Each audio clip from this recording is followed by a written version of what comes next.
किसान भीख नहीं मांगता है, वो इसके लिए कड़ी मेहनत करता है और उनको अच्छे दाम मिलने चाहिए। हम जमकर काम करेंगे और किसानों के लिए जमकर काम करना है, इसलिए मैं आपसे वोट मांगता हूं। एमणे 13 एप्रिल 2014 कर्नाटकની સભામાં કહ્યું હતું। એમાં મોદીએ કહ્યું હતું कि इस देश की अर्थव्यवस्था को अगर सुधारना है तो कृषि को बढ़ावा देना ही होगा। 2014 Bharatiya Janata party no manifesto चूंटणी ढंढेरो, ए चूंटणी ढंढेरामां लखायुं छे कि खेडूतनी खेत पेदाशनो उत्पादन खर्च जे होय एना करता 50% વધારે કિંમત એ ટેકાના ભાવની મળવી જોઈએ। એ હિસાબે ગણીએ તો ખેડૂતને આજે 1000 થી 1100 રૂપિયામાં 20 કિલો કપાસ એ ઘરમાં પડતર થાય છે, તો ટેકાના ભાવ 800 કે 850 નહીં, ભાજપના ચૂંટણી ઢંઢેરા મુજબ 1500 થી 1600 રૂપિયા 20 કિલોના મળવા જોઈએ।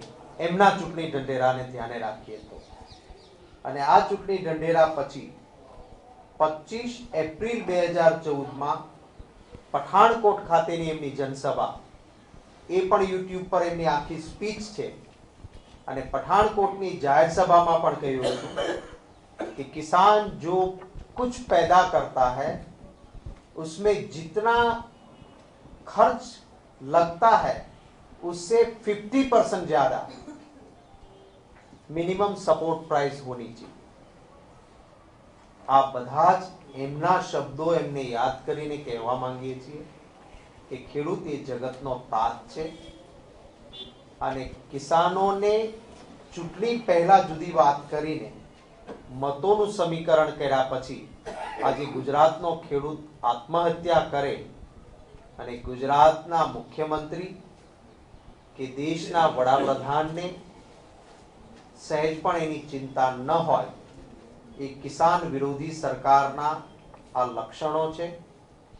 ગુજરાતના ખેડૂતની આત્મહત્યા કે આંસુ એ આ સલ્તનતને જો નહીં દેખાતા હોય તો આ હાય એમને ખાઈ જશે। કોંગ્રેસ પાર્ટી ખેડૂતોના પ્રશ્નો માટે આજે જે રીતે પ્રવૃત્ત રહીને મરણનો પણ ઉત્સવ ઉજવતા હોય એમ કૃષિ ઉત્સવના નામે જે ખેડૂતને ઘેર બેઠા જે વસ્તુ મળતી હતી, વર્ષોથી મળતી હતી, આજે જગતના તાતને ઓશિયાળા બનીને એ મહોત્સવમાં જવાનું, મંત્રીના અને ભાજપના નેતાઓના ફરજિયાત ભાષણ સાંભળવાના અને કિસાનો આત્મહત્યા કરે છે એની ચિંતા નહીં કરવાની, એ વાતને સખત શબ્દોમાં વખોડવી જોઈએ।